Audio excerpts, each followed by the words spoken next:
Suite et fin aujourd'hui de notre série spéciale but saison 2008-2009.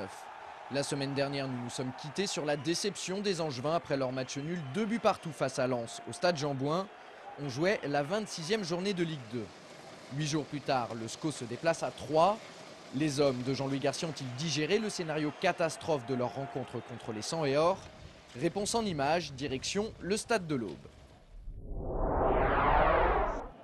5 minutes, c'est ce qu'il aura fallu aux scoïstes pour rebondir et ouvrir le score face à l'Estac.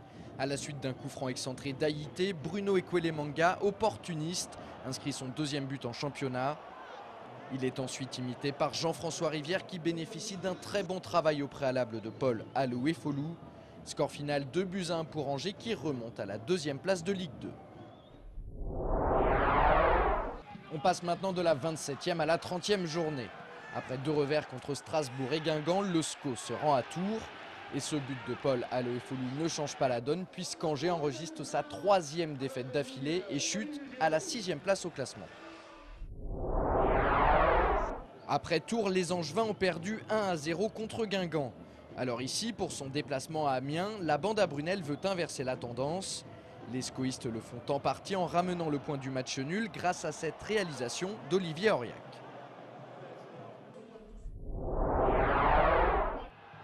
La rencontre suivante, Angers accueille Boulogne. Ce but inscrit par Olivier Auriac est anecdotique. Le SCO s'incline lourdement 5-1. L'homme du match, c'est lui, Grégory Thiel, auteur d'un triplé. C'est la plus grosse défaite des Angevins dans ce championnat. Le week-end qui suit, les scoïstes enchaînent par un nouveau revers sur la pelouse de Montpellier.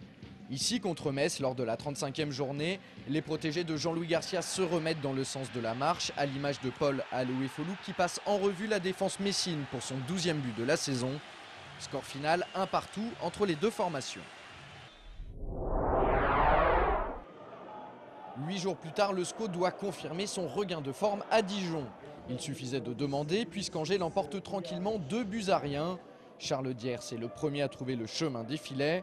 Vinicius, à peine entré en jeu, double la mise après un travail impeccable de Paul Aloé-Folou côté droit. Les Angevins sont 7e du classement.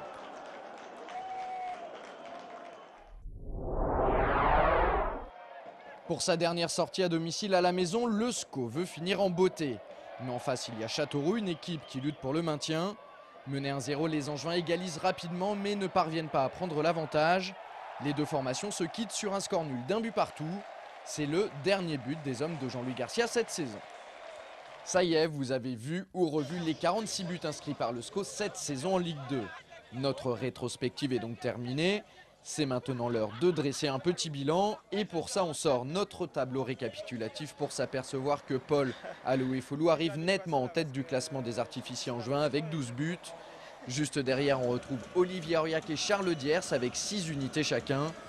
Pour sa première année en Europe, Vinicius a fait trembler les filets à 4 reprises.